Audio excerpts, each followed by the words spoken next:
Salve, salve, tudo tranquilo? Tudo bem? Seja muito bem-vindo, seja muito bem-vinda. E agora, olha lá, estamos na nossa aula de número 23. A aula de número 23, só para recapitular, na aula 22 nós encerramos nesse momento, trabalhando com aquilo que diz respeito ao controle no sistema. Lembra? Falávamos dos sistemas. E aí verifica, eu tenho o sistema inglês e tenho também o sistema francês. O sistema francês tem aquela divisão que nós já conhecemos. O que me interessa qual é? No Brasil, o que me interessa é o sistema inglês. Por quê? Com base no artigo 5º, inciso 35 da Constituição Federal, vigora a inafastabilidade do controle pelo Poder Judiciário. Então veja só, sistema inglês, nós trabalhamos com o artigo 5º, inciso 35 da Constituição Federal, a inafastabilidade do Poder Judiciário. Ótimo! E aí você pergunta, mas Barbieri, quando nós trabalhamos com o sistema inglês no Brasil, ele é adotado de forma pura, de forma absoluta, ou ele sofre algum tipo de relativização? O sistema inglês, ele sofre relativização. Aí você deve, então, tomar cuidado com a pegadinha. Quer dizer que em alguns casos eu não posso me socorrer no Poder Judiciário? Não, não foi isso que eu disse. Em alguns casos, e nós verificaremos quais são as exceções, antes de se socorrer no Judiciário, você tem que cumprir com a via administrativa. Então vamos lá. Qual é o sistema adotado no Brasil? O nosso sistema é o inglês. Só que no Brasil nós adotamos o sistema inglês de forma flexível, de forma relativa. Então o nosso sistema é o inglês, porém com exceções. Vem para cá. Começando propriamente a aula de número 23, então sistema administrativo brasileiro. Qual é? É o sistema inglês. Só que ele tem aqui 3 exceções. Visualiza comigo quais são as exceções. Eu não estou dizendo que nessas exceções não podemos nos socorrer ao judiciário. Muito pelo contrário. Lembra, no Brasil o judiciário é responsável por dar a última palavra sempre. Todo quanto é assunto, todo e qualquer caso, o judiciário pode dar a última palavra sempre. Qual é o cuidado aqui? Que nessas 3 exceções, primeiro nós vamos cumprir com o requisito administrativo para depois buscar o Poder Judiciário. Então, primeiro você tem que cumprir com a via administrativa e só depois você vai ao Judiciário. Quais são os casos? Primeira exceção, justiça desportiva. Justiça desportiva. O que acontece nos casos envolvendo a justiça desportiva? Primeiro, nós temos que esgotar a via da justiça desportiva para só depois nos socorrer ao Poder Judiciário. Vamos confirmar, então? Pega para mim a Constituição Federal, lá no que diz respeito ao artigo 217. Vamos lá? Constituição Federal, então, quando fala do desporto, nós temos ali a primeira análise. Olha só, artigo 217 da Constituição Federal. 217 da Constituição Federal. Diz assim: é dever do Estado fomentar práticas desportivas formais e não formais, com direito de cada um observados. Olha o parágrafo 1º. O Poder Judiciário só admitirá as ações relativas à disciplina e às competições desportivas após esgotarem-se as instâncias da justiça desportiva. Então, a Portuguesa teve um problema com o Fluminense, a Portuguesa acabou sendo rebaixada no Campeonato Brasileiro do ano passado, aquela confusão toda porque escalou um jogador irregular e perdeu ponto. Como é que nós trabalhamos? Antes da Portuguesa ir discutir isso no Poder Judiciário, ela teve que esgotar as vias da justiça desportiva. Tranquilo? Vamos para a segunda exceção. A segunda exceção agora, nós estamos lá naquilo que diz respeito ao habeas data. Então, a segunda exceção é o habeas data, aquele remédio constitucional utilizado para ter acesso à informação. Pega para mim, por gentileza, a Lei 9507. Lei 9507, lá no seu artigo 8º. Então vamos colocar aqui, ó, artigo 8º da Lei 9507 de 97. O que diz o artigo 8º? Olha só qual é o requisito administrativo aqui. A petição inicial, que deverá preencher os requisitos dos artigos 282 a 285 do Código de Processo Civil, será apresentada em 2 vias e os documentos que instruírem a primeira serão reproduzidos por cópia na segunda. Parágrafo único. A petição inicial deverá ser instruída com prova. Então, antes de você impetrar um habeas data na Justiça, você tem que provocar o banco de dados para ele lhe dar acesso à informação, para ele corrigir a informação, retificar, ou então para ele fazer o quê? Para ele complementar a informação. Diz lá, da recusa ao acesso às informações ou do decurso de mais de 10 dias sem decisão, da recusa em fazer-se a retificação ou do decurso de mais de 15 dias sem decisão, ou da recusa em fazer-se a anotação a que se refere o parágrafo 2º do artigo 4º, ou do decurso de mais de 15 dias sem decisão. Pronto? É assim então que nós visualizamos o requisito administrativo dentro do habeas data. Antes de ir ao judiciário, tem que peticionar para o banco de dados lhe dar acesso à informação, corrigir a informação ou complementar aquela informação. Na sequência, a terceira exceção é a reclamação constitucional. Reclamação constitucional. Pega para mim, por gentileza, a lei que fala da súmula vinculante. Então vamos agora trabalhar com a legislação da súmula vinculante. No artigo 7º da Lei 11.417, Lei 11.417, de 2006. Diz assim, artigo 7º, da decisão judicial ou do ato administrativo que contrariar enunciado de súmula vinculante, negar-lhe vigência ou aplicá-lo indevidamente, caberá reclamação ao Supremo Tribunal Federal, sem prejuízo dos recursos ou outros meios admissíveis de impugnação. Então, pera lá. Se descumprir uma súmula vinculante ou se aplicá-la de qualquer jeito, o que acontece? Cabe reclamação constitucional ao Supremo Tribunal Federal. Agora, cuidado com o parágrafo 1º. Contra a omissão ou ato da administração pública, o uso da reclamação só será admitido após o esgotamento das vias administrativas. Então, se a administração pública descumpriu, aplicou de forma equivocada uma súmula vinculante, a administração tem que ter a oportunidade de corrigir o ato. Se ela não corrigiu, se você peticionou para a administração e não resolveu nada, aí sim nós vamos buscar com a reclamação constitucional no Supremo. Perfeito? Então o Brasil, recapitulando, ele adota o sistema inglês, o sistema da jurisdição una, nos termos do artigo 5º, inciso 35 da Constituição Federal, porque o Poder Judiciário pode e deve dar a última palavra sobre absolutamente tudo. Depois disso, nós adotamos o sistema inglês, porém, esse sistema inglês sofre uma relativização. Eu tenho exceções em que antes de buscar a justiça comum, antes de ingressar no Poder Judiciário, eu tenho que necessariamente cumprir o requisito administrativo, eu tenho que cumprir com essa exceção. Justiça desportiva, habeas data e reclamação constitucional são os 3 casos que nós temos no Brasil.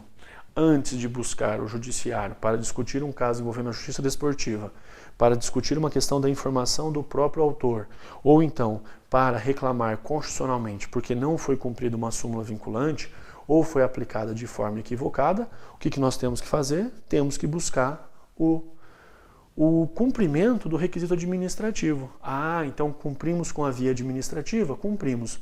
Agora nós podemos ir imediatamente ao judiciário. Fácil? Perfeito? Então ótimo. Vamos na sequência agora, porque nós vamos visualizar e vamos estudar Tudo que diz respeito à classificação do controle. Todos os desdobramentos da classificação. Vem para cá. A pergunta, se aparecer, é sempre uma pergunta conceitual. Então, na classificação, nós trabalhamos da seguinte forma. Primeira classificação é quanto ao órgão controlador. Quanto ao órgão controlador. E o que nós temos aqui na classificação quanto ao órgão controlador? Ele pode realizar controle legislativo,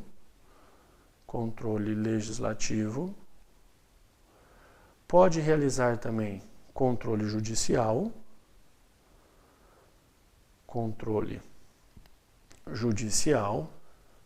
e pode realizar controle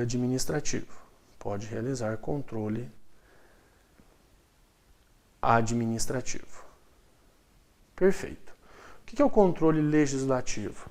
É aquele realizado pelo Congresso Nacional.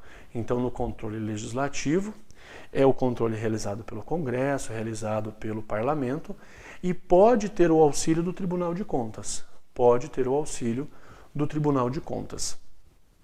E o controle judicial? O controle judicial, o nome já diz, é o controle realizado pelo Poder Judiciário, e nós temos que visualizar que esse controle é sempre por provocação.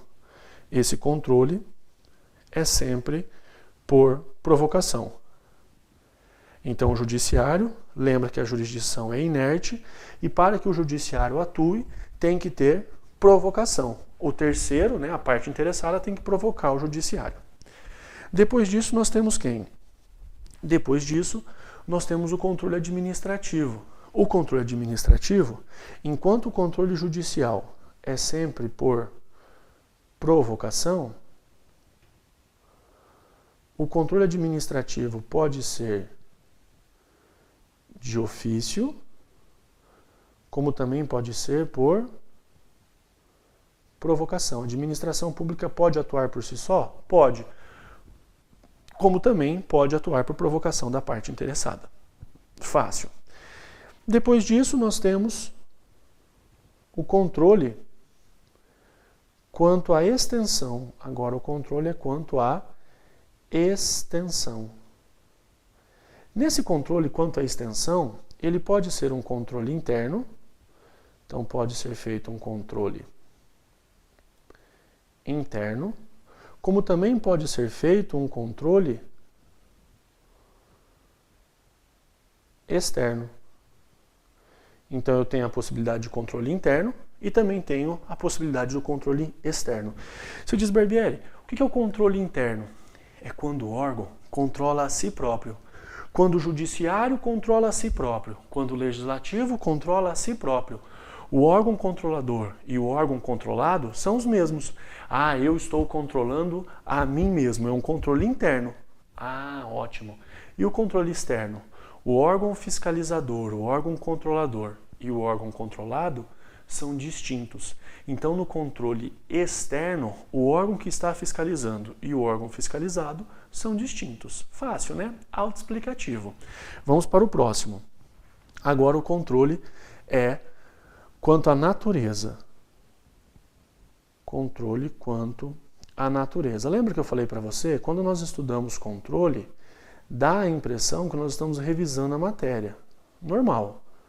Controle quanto à natureza pode ser um controle de legalidade,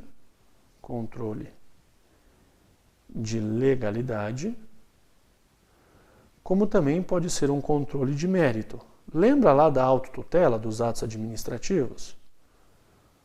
Controle de mérito.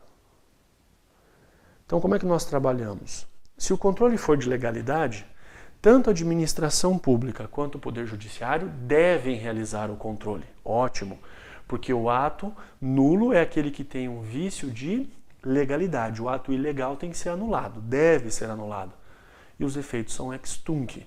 Agora, o controle de mérito, não. No controle de mérito, só a administração pública, ela revoga o ato porque ele é inconveniente ou inoportuno e os efeitos são ex nunc.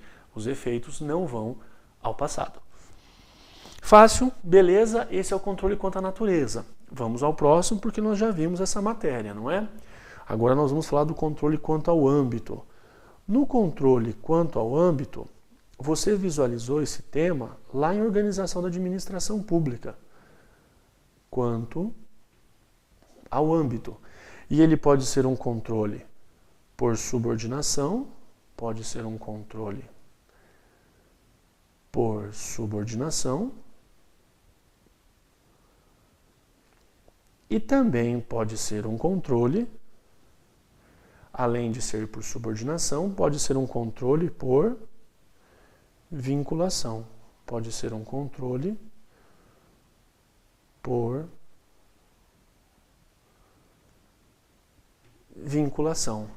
Controle por subordinação, vamos lembrar, é dentro da mesma pessoa jurídica, então aqui eu falo de hierarquia, e é dentro da mesma pessoa jurídica. Controle por vinculação, eu não falo mais de hierarquia. Aqui eu falo do controle finalístico e nós trabalhamos com pessoas jurídicas distintas.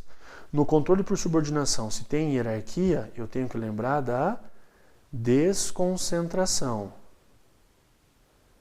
Desconcentração. Enquanto que no controle por vinculação, controle finalístico, eu lembro do princípio da descentralização. Descentralização. Viu que fácil? Lembra, né? Organização da administração pública, nós falamos desses assuntos, desses temas. Depois nós temos o controle quanto ao momento. Controle quanto ao momento. Esse controle pode ser preventivo, controle preventivo, pode ser um controle concomitante,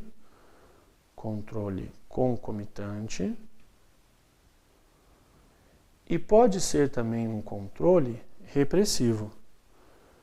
Pode ser também um controle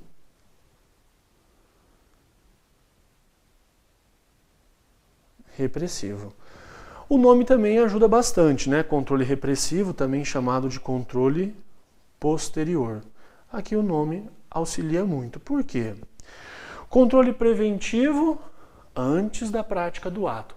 Fiquei sabendo que tem uma licitação, foi publicado um edital e aquele edital tem ilegalidade. Não aconteceu o ato ainda, eu já fiz o controle. Controle concomitante. O controle é feito junto do ato. Está praticando o ato e está realizando o controle. Controle posterior, controle repressivo. Já aconteceu o ato, já visualizamos que uma obra foi executada e foi superfaturada. Depois do ato é feito o controle. Fácil, né? É só quanto ao momento, antes do ato, durante o ato e depois do ato. Controle preventivo, concomitante, repressivo ou posterior. Mole, né? Baba isso aqui. Vamos para frente. Depois nós temos ainda aquilo que diz respeito ao Tribunal de Contas. Ponto de número 4. Tribunal de Contas. E aí você diz, Barbieri, o Tribunal de Contas, o que pode aparecer na minha prova? Artigo 70 e 71, né? 70 e 71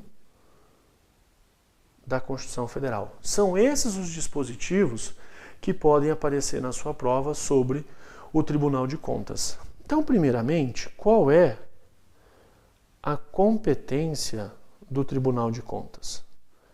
Qual é aqui a competência do Tribunal de Contas? Pega para mim, por gentileza, o artigo 70 da Constituição Federal. Vamos lá no artigo 70 da Constituição Federal, porque é bem tranquila a redação.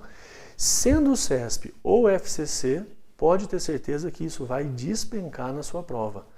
Vem aqui, ó, artigo 70. A redação é a seguinte, olha lá.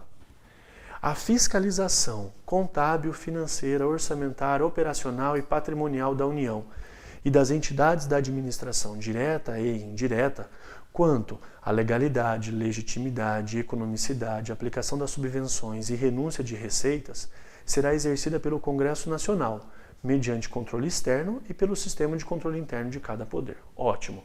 Agora eu lhe pergunto, qual é a competência do Tribunal de Contas?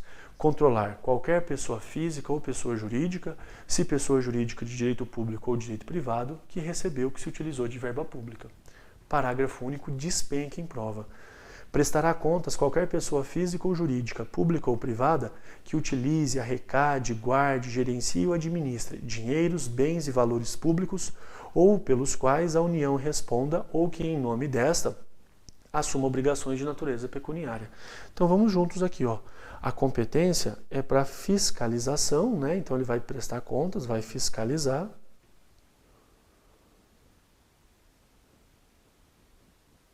Pessoa física ou pessoa jurídica.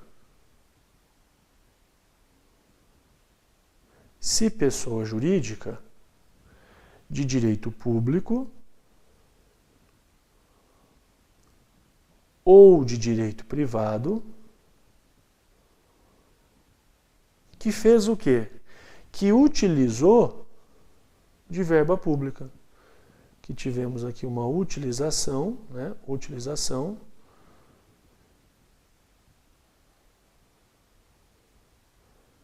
de verba pública. Tá vendo só? Então essa é a competência do Tribunal de Contas. E como é que nós trabalhamos com a fiscalização? Olha lá. A fiscalização, ela pode ser uma fiscalização contábil, ela pode ser uma fiscalização financeira, ela pode ser uma fiscalização orçamentária, ela pode ser uma fiscalização operacional e pode ser também uma fiscalização patrimonial, de tudo aquilo que envolva bens, verbas públicas da União, das entidades da administração direta e indireta, quanto à legalidade, né, legitimidade, economicidade, está muito próximo da ideia de eficiência, dar o máximo de resultado com o menor custo possível, maior economia possível. Então é essa a fiscalização do Tribunal de Contas. Esse é o artigo 70. O artigo 70 cai bastante. O artigo 71 fala do controle externo, o Tribunal de Contas auxiliando o Legislativo. Vamos lá, olha só. O controle externo a cargo do Congresso Nacional será exercido com o auxílio do Tribunal de Contas. Então agora vamos trabalhar com o controle externo e o Tribunal de Contas. Controle externo e o TC, e o Tribunal de Contas. Funciona assim. Quando o Congresso Nacional, então quando o Legislativo, né, aqui na esfera federal, quando o Congresso Nacional, leia-se o Legislativo, realizar controle externo, quem é que o auxilia? Olha lá, o Tribunal de Contas ele não é subordinado. Ele vai receber um auxílio, não existe hierarquia, não existe subordinação, auxílio do Tribunal de Contas. Ele recebe um auxílio do Tribunal de Contas. Perfeito? Aí vamos visualizar aqui quais são os dispositivos fundamentais do artigo 71. Diz lá, o controle externo a cargo do Congresso Nacional será exercido com auxílio do Tribunal de Contas da União, ao qual compete apreciar as contas prestadas anualmente pelo Presidente da República, mediante parecer prévio, que deverá ser elaborado em 60 dias a contar do seu recebimento. O parecer não é posterior, grifa isso, parecer é prévio e 60 dias após apresentadas as contas pelo Presidente. Depois, julgar as contas dos administradores e demais responsáveis por dinheiros, bens, valores públicos da administração direta e indireta, incluindo as fundações e sociedades instituídas e mantidas pelo Poder Público Federal, e as contas daqueles que derem causa a perda, extravio ou outra irregularidade que resulte prejuízo ao erário público. Então, quem aqui der prejuízo aos cofres públicos tem que prestar contas ao tribunal.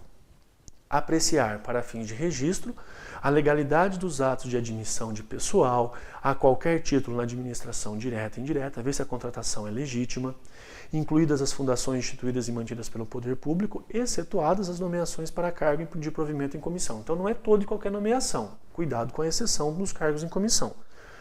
Bem como das concessões de aposentadorias, reformas e pensões, ressalvadas as melhorias posteriores que não alterem o fundamento legal do ato concessionário. Lembra que o cargo em comissão está ligado a uma confiança muito grande da autoridade que nomeia para ser diretor, assessor ou chefe. Depois disso, realizar, por iniciativa própria, da Câmara dos Deputados, do Senado Federal, de comissão técnica ou de inquérito, inspeções e auditorias de natureza contábil, financeira, orçamentária, operacional e patrimonial, nas unidades administrativas dos poderes legislativo, executivo e judiciário e demais entidades referidas no inciso 2º. Fácil, lindo, fiscalizar as contas nacionais das empresas supranacionais, depois inciso 6º, fiscalizar a aplicação de quaisquer recursos repassados pela União mediante convênio, acordo, ajuste ou outro instrumento congênere aos estados, DF e municípios.